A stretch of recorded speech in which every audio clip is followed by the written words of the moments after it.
The miracle man of football. Can Hervé Renard save Tunisia's World Cup dream? Imagine leading a nation into the biggest sporting event on earth. Millions of fans are watching. An entire country's hopes rest on your shoulders. Then, after just one game, everything falls apart. A humiliating defeat. A furious fanbase. A team that suddenly looks lost. And within days, you're fired. That's exactly what happened to Tunisia at the 2026 FIFA World Cup.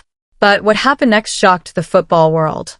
Instead of sticking with their plan, Tunisia made one of the boldest decisions of the tournament. They turned to a man known across Africa, Asia, and international football as a specialist in impossible missions. A coach who has built a reputation for walking into chaos and somehow creating miracles. His name is Hervé Renard. And now the question facing Tunisia, Africa, and football fans worldwide is simple. Can the miracle man do it again? This is the story of Tunisia's World Cup crisis, the rise of one of football's most fascinating coaches, and why the next chapter of Hervé Renard's career could become one of the most dramatic stories of World Cup 2026. To understand why this story matters, we need to start with Tunisia. For years, Tunisia has been one of Africa's most respected football nations. They may not receive the same attention as traditional giants like Brazil, Argentina, Germany, or France, but they have consistently remained among Africa's strongest teams. In fact, before arriving at the 2026 FIFA World Cup, Tunisia achieved something remarkable. They became the first team in history to complete a World Cup qualifying campaign without conceding a single goal. Think about that for a moment. Not one goal. Across an entire qualification campaign. That achievement suggested Tunisia had built one of the most disciplined defensive systems in international football. Expectations began to rise. Fans started dreaming. Analysts believed Tunisia could become one of the surprise packages of the tournament. Then reality struck. Hard. Tunisia opened their World Cup campaign against Sweden. Instead of making a statement, they suffered a collapse. The final score was devastating. Sweden 5. Tunisia 1. A team that had become famous for defensive stability suddenly looked vulnerable everywhere on the pitch. The performance stunned supporters. Questions immediately emerged. What had gone wrong? Had Tunisia been overrated? Was the coaching staff prepared for the pressure of the World Cup? The reaction inside Tunisia was swift and ruthless. Just days after the defeat, head coach Sabri Lamouchi was removed from his position, becoming the first managerial casualty of the 2026 FIFA World Cup. The decision was extraordinary. World Cup teams almost never change managers during the tournament. Most federations accept their fate and wait until after elimination. Tunisia chose a different path. They wanted immediate action. They wanted a rescue mission. And there was only one man they trusted for the job. Hervé Renard. To many casual football fans, the name may not sound as famous as Pep Guardiola, Carlo Ancelotti, or Jose Mourinho. But among international football insiders, Renard has earned legendary status. His journey is unlike almost any coach in modern football. Before becoming one of the most respected managers in the game, Renard's life looked very different. After retiring as a player, he worked outside professional football and even ran his own cleaning business while trying to establish himself as a coach. Nothing about his early career suggested he would become one of the most successful international coaches of his generation. Yet over the years, Renard developed a reputation for doing something extraordinary. He won when nobody expected him to. Again. And again. And again. His greatest achievements came in Africa. In 2012, he guided Zambia to the Africa Cup of Nations title. Many football experts considered that impossible. Zambia were not among the favorites. Few people expected them to reach the final. Even fewer believed they could win the entire tournament.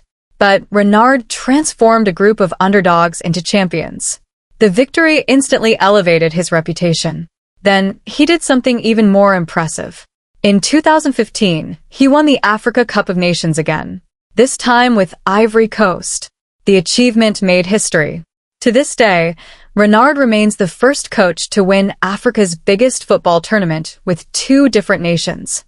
That accomplishment alone would have secured his place in football history. But Renard wasn't finished. The moment that truly made him globally famous arrived at the 2022 FIFA World Cup. He was coaching Saudi Arabia. His team entered the tournament as massive underdogs. Their first opponent? Argentina. A team led by Lionel Messi. A team many believed would win the World Cup. A team on one of the longest unbeaten runs in football history. Almost nobody gave Saudi Arabia a chance. Then football produced one of its greatest shocks. Saudi Arabia defeated Argentina 2-1. The result sent shockwaves across the world. Television networks broke into coverage. Headlines exploded across every continent. Social media erupted. The eventual world champions had been beaten by a team few expected to compete. And at the center of that earthquake stood Hervé Renard.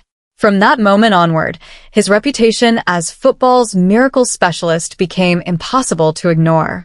This is precisely why Tunisia turned to him. Not because he guarantees victory. No coach can do that. But because he specializes in restoring belief. And belief is exactly what Tunisia lost after the Sweden defeat. When Renard arrived, he inherited a dressing room filled with uncertainty. Players were questioning themselves. Fans were demanding answers. The media was predicting disaster. Yet Renard remained calm. At his first press conference, he acknowledged the challenge but emphasized pride, discipline, and the importance of representing the nation properly. That response reflected one of the defining characteristics of his coaching philosophy.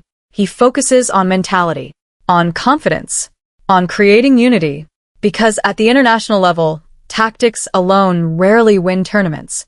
Teams also need belief. But here's the problem. Even miracles require time. And time is exactly what Tunisia doesn't have. A national team coach usually spends months preparing for a World Cup. They analyze opponents, develop tactical systems, build chemistry, establish trust.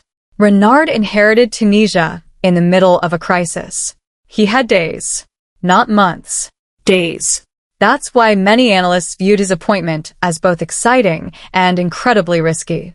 If Tunisia improved, Renard would once again strengthen his reputation as football's ultimate firefighter. If they failed, critics would argue that even he couldn't save the situation. His first major test came against Japan. And the result wasn't what Tunisia hoped for. Japan secured a 2-0 victory and largely controlled the match. Tunisia looked more organized in certain moments, but they still struggled to create enough attacking opportunities. The defeat pushed them closer to elimination and intensified the pressure surrounding the team.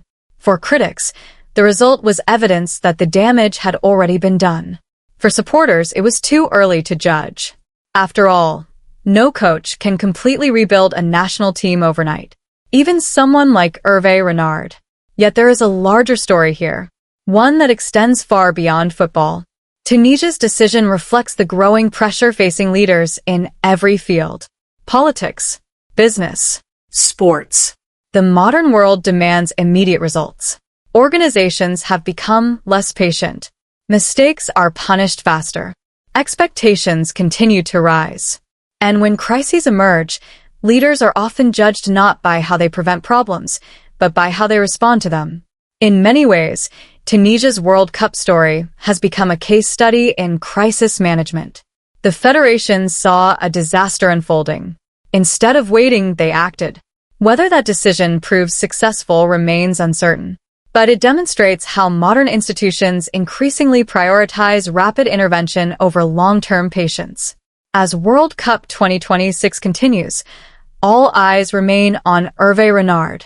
Can he rebuild confidence? Can he restore discipline? Can he remind Tunisia why they qualified in such dominant fashion? Or will this become the first mission of his career that even he cannot rescue? The answer remains unknown. But one thing is already clear. Few stories at this World Cup combine pressure, leadership, controversy, and hope quite like this one. Because this isn't just a football story. It's a story about leadership under fire. A story about belief in impossible situations. A story about whether one individual can change the direction of an entire nation when everything appears to be falling apart. And that's why the world is watching. What do you think?